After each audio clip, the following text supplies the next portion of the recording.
Umat Tuhan yang terkasih dalam Yesus Kristus, Salam. Jumpa lagi pada malam ini 24 Januari 2022. Sebelum kita beristirahat malam, baiklah kita menyatakan syukur kita kepada Tuhan dan mendengarkan kebenaran firman-Nya. Mari kita berdoa. Segala puji, hormat, dan sembah kami nyatakan kehadapan hadirat-Mu Bapa, karena Bapa terus berkarya untuk kehidupan dan keselamatan kami, umat manusia. Kami sudah menerima malam pemberian-Mu, dan sesaat lagi kami akan beristirahat. Karena itu kami mau mendengarkan firman-Mu. Datanglah dan berkati kami sekalian. Demi Yesus Kristus yang adalah firman yang hidup itu. Padamu kami berdoa dan menyambut firman-Mu. Amin.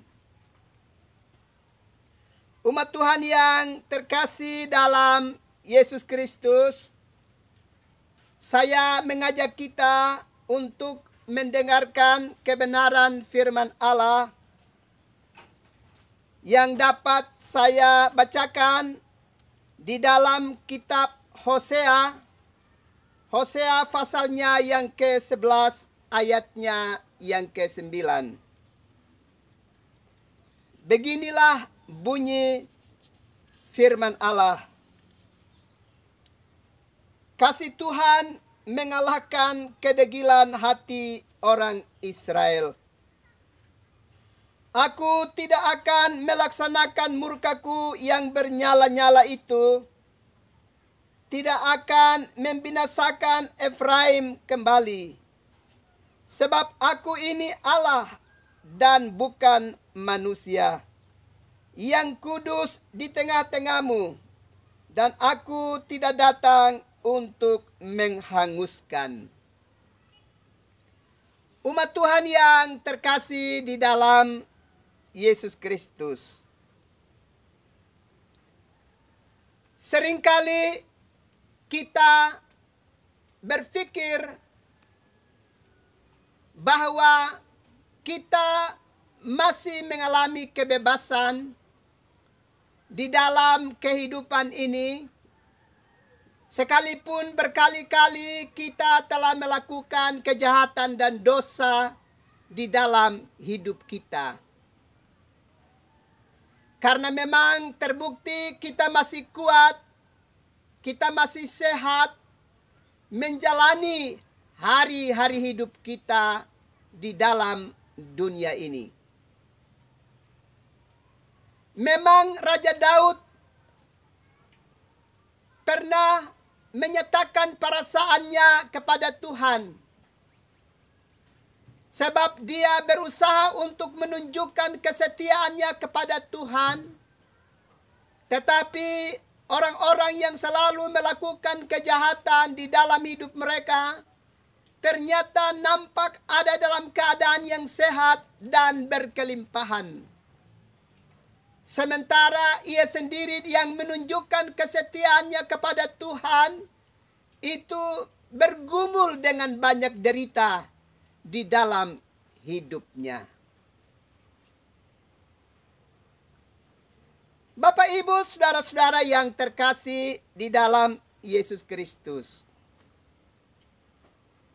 memang seringkali kita berpikir demikian, bahwa sekalipun ada kesesatan dan dosa di dalam hidup kita, tapi ternyata kita toh bebas dan tidak mengalami derita di dalam kehidupan kita.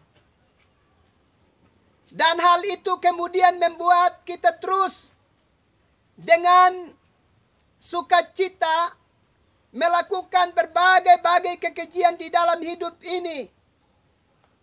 Karena kita merasa kita tidak mendapatkan hukuman apa-apa dari Tuhan di dalam hidup kita. Memang kalau kita belajar di dalam kitab Hosea pasalnya yang ke-11 ayat yang ke-9 tadi, dengan tegas Allah berkata kepada Efraim, Aku tidak akan melaksanakan murkaku yang bernyala-nyala itu. Tidak akan membinasakan Efraim kembali. Sebab aku ini Allah dan bukan manusia, yang kudus di tengah-tengahmu.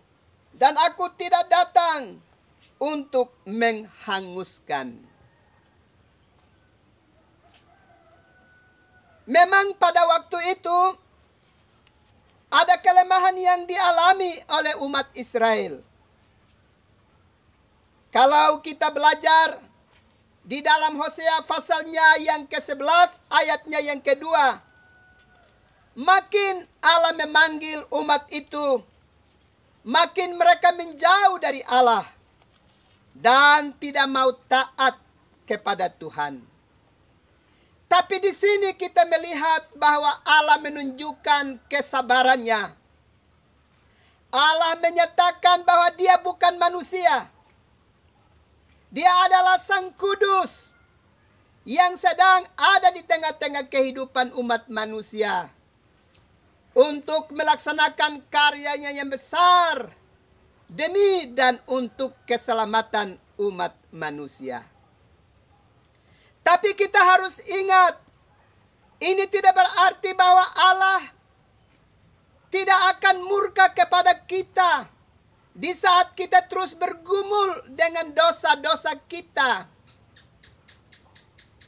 Mari kita perhatikan di dalam Roma pasalnya yang pertama ayatnya yang ke-24. Di sana dengan tegas mengingatkan kepada kita bahwa orang-orang yang tidak mau mengalami pertobatan di dalam hidupnya, Allah akan menyerahkan mereka kepada keinginan hati mereka, sehingga mereka akan terus gemar melakukan kekejian di dalam hidup mereka. Jadi di sini sebenarnya kalau saat ini kita belum mendapatkan teguran dan didikan dari Tuhan di dalam kehidupan kita, karena Allah begitu mengasihi kita dan Allah masih memberikan kesempatan kepada kita dengan harapan kita bisa mengalami pertobatan di dalam hidup ini. Karena itu jangan pernah berpikir bahwa kita bebas dan tidak pernah akan mendapatkan teguran dan didikan dari Allah di dalam kehidupan kita. Dan akhirnya kita sampai pada murka Allah yang mengerikan atas hidup kita. Coba kita perhatikan di dalam Roma pasal yang kedua, ayatnya yang ke-5. Di sana dengan tegas mengingatkan kepada kita, jika ternyata di dalam hidup ini kita tidak mau mengalami pertobatan dalam hidup kita, kita terus gemar melakukan dosa di dalam hidup ini, maka sesungguhnya kita sedang menimbun murka Allah di atas kepala kita.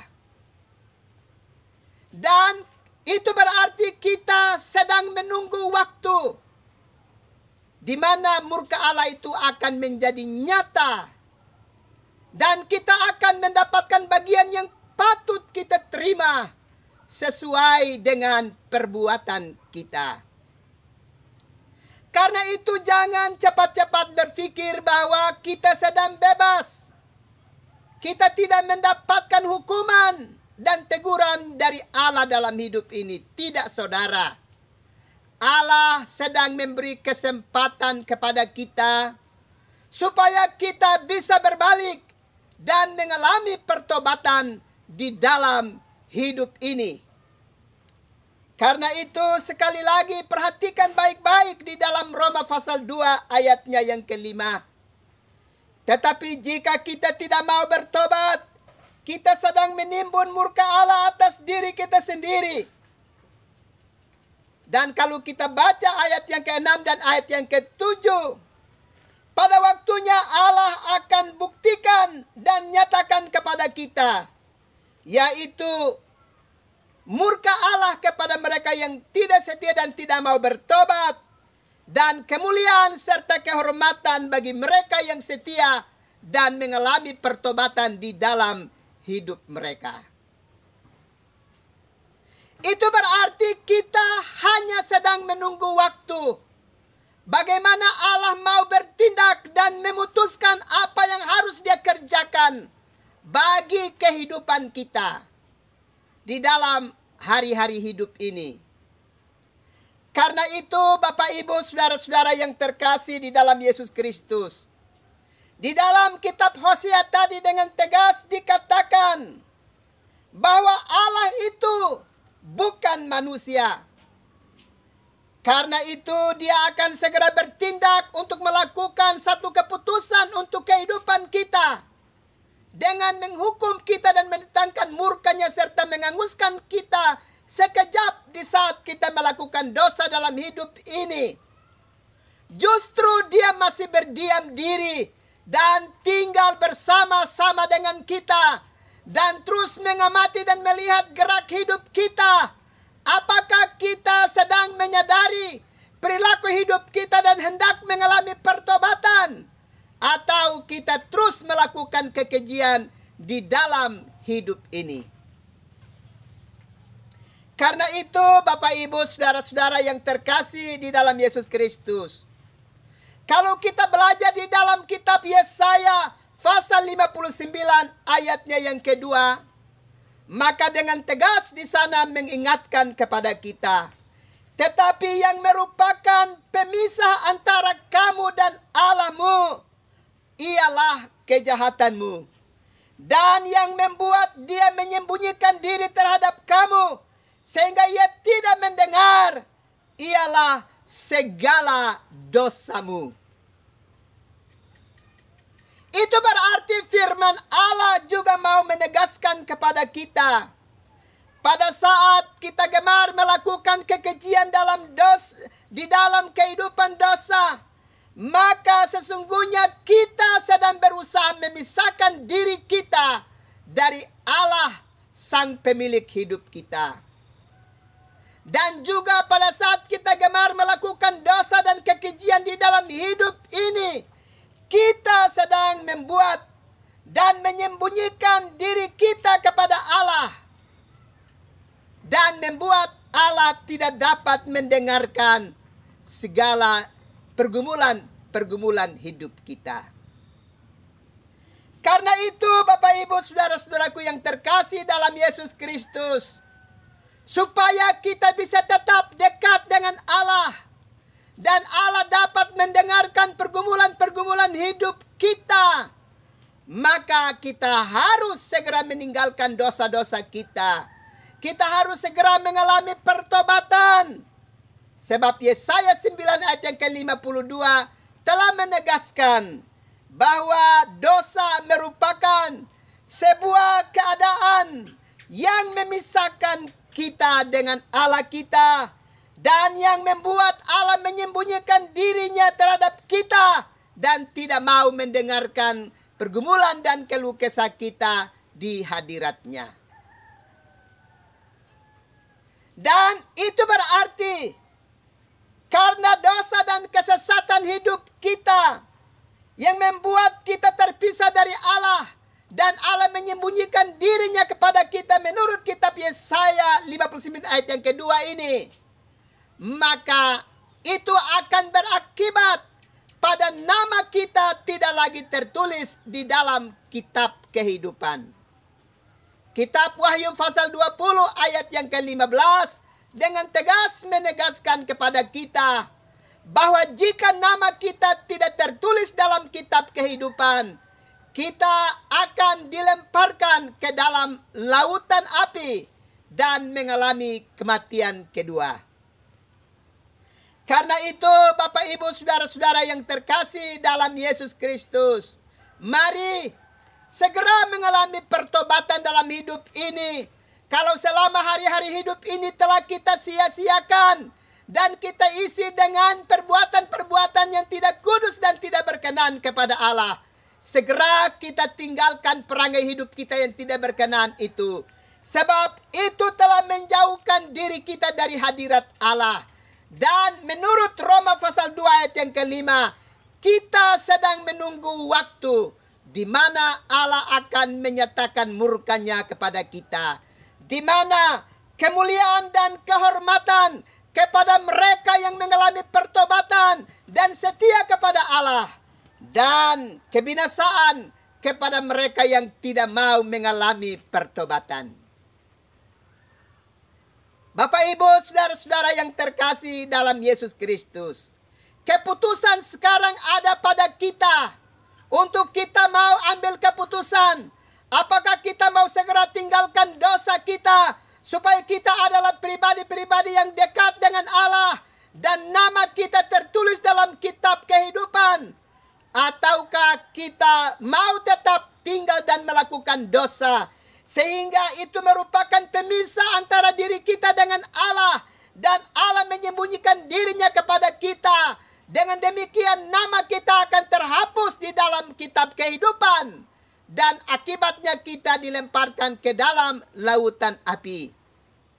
Mari segera kita ambil keputusan untuk mau berkomitmen dengan Tuhan di dalam hari-hari hidup ini. Selagi Tuhan masih beri kesempatan dan waktu bagi kita. Ataukah kita mau membiarkan diri kita karena kita tidak mau bertobat? Maka Roma pasal 1 ayat yang ke-24 mengingatkan, kita akan terus diserahkan ke dalam keinginan hati kita, sehingga kita akan gemar melakukan dosa dan terus menambah dosa dan terus berakar di dalam dosa itu di dalam hidup kita. Mari segera kita putuskan supaya kita mau benar-benar memutuskan sesuatu yang terbaik dalam hidup kita. Kalau kita belajar di dalam kitab Hosea pasal 11 ayat yang ke-9 tadi, dengan tegas dikatakan kepada kita, sampai dengan sekarang ini Allah masih tinggal bersama dengan kita karena Dia mengasihi kita dan Dia merindukan pertobatan kita. Karena itu sambutlah kehadiran Allah di dalam hidup ini untuk mengalami pertobatan, supaya Allah semakin dekat dengan kita dan nama kita tercatat di dalam kitab kehidupan. Tuhan pasti memberkati kita sekalian. Amin. Mari kita berdoa. Segala puji, hormat, dan sembah kami nyatakan ke hadapan hadirat-Mu Bapa, karena Bapa terus melawat kami dengan kebenaran firman-Mu. Terima kasih Bapa. Biarlah kami adalah pribadi-pribadi yang punya telinga yang mendengar kebenaran firman-Mu dan menyimpan di dalam hati kami untuk terus dia bertumbuh, dan kami menjadikannya menjadi pelita bagi kaki kami dan suluh pada jalan hidup kami. Tolonglah kami supaya kami tidak mengeraskan hati kami dan tetap bergumul dan hidup dalam dosa yang terus menjauhkan kami dari hadirat-Mu, ya Bapa. Terima kasih untuk firman-Mu yang telah kami dengar, ya Bapa. Malam sudah menjadi bahagian buat kami, tapi malam ini hamba terus berdoa kepada seluruh pelaku pelayan dalam gereja-Mu yang berdiri atas nama-Mu untuk mewartakan warta keselamatan dan seruan pertobatan.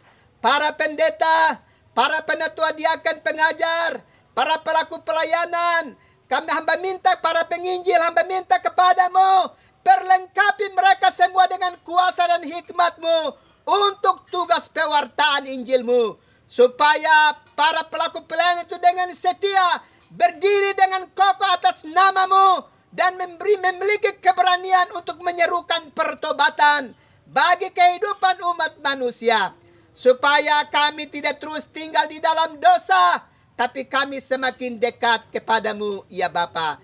Terima kasih Tuhan. Hamba juga berdoa untuk umat-Mu yang dalam keadaan sakit, baik di rumah-rumah sakit maupun di dalam rumah tangga mereka. Tuhan, ulurkanlah tangan-Mu, jamah mereka dan urapi mereka. Biarlah mereka mendapatkan pemulihan, ya Bapa. Hamba juga berdoa untuk umat-Mu yang sedang mencari nafkah dalam hidup mereka. Baik mereka yang berusaha di darat maupun umat-Mu yang berusaha di laut. Dalam tugas dan pekerjaan mereka sebagai para nelayan. Hamba berdoa Tuhan, selamatkan umat-Mu sekalian dimanapun mereka berada dan berusaha. Bukalah pintu berkat-Mu dan alirkan berkat-Mu untuk memberkati umat-Mu sekalian. Supaya mereka dapat hidup dari berkat-Mu. Dan khususnya kepada saudara-saudara sebagai nelayan yang bekerja di laut. Hamba mau berdoa pada musim seperti ini mereka menghadapi badai dan gelombang. Selamatkan mereka, luputkan mereka dari badai dan gelombang. Biarlah mereka mendapatkan tangkapan yang banyak sehingga menambah pundi-pundi dan berkat-berkat di dalam kehidupan mereka. Terima kasih Tuhan Yesus. Hamba berdoa juga untuk bangsa dan negara dan pemerintah kami, Bapak Presiden, Gubernur, Wali Kota, Bupati di mana kami menjadi bagiannya. Allah terus memberkati para pemimpin bangsa kami. Biarlah mereka berkarya di dalam tuntunan dan kehendak-Mu. Dan kepada kami sebagai rakyat yang hidup di rumah bersama Indonesia dan di Provinsi Nusa Tenggara Timur, khususnya yang hidup di Kota Kasih, Tuhan menolong dan memberkati kami sekalian. Supaya benar-benar kami hidup bertanggung jawab di dalam hidup ini. Menghormati para pemimpin bangsa kami. Juga menghormati dan hidup damai dengan orang-orang yang hidup bersama dengan kami. Terima kasih Bapa. Malam sudah menjadi bahagian. Kami akan beristirahat. Datanglah. Tumpangkanlah tangan-Mu ke atas kami. Supaya malam ini kami beristirahat dengan aman. Di dalam nama Yesus Kristus. Yang adalah Tuhan dan Juru Selamat bagi hidup kami. Kami berdoa kepadamu, ya Bapa. Amin. Umat Tuhan yang terkasih dalam Yesus Kristus, selamat malam, selamat beristirahat. Tuhan pasti terus melindungi dan memberkati umat Tuhan sekalian. Salam.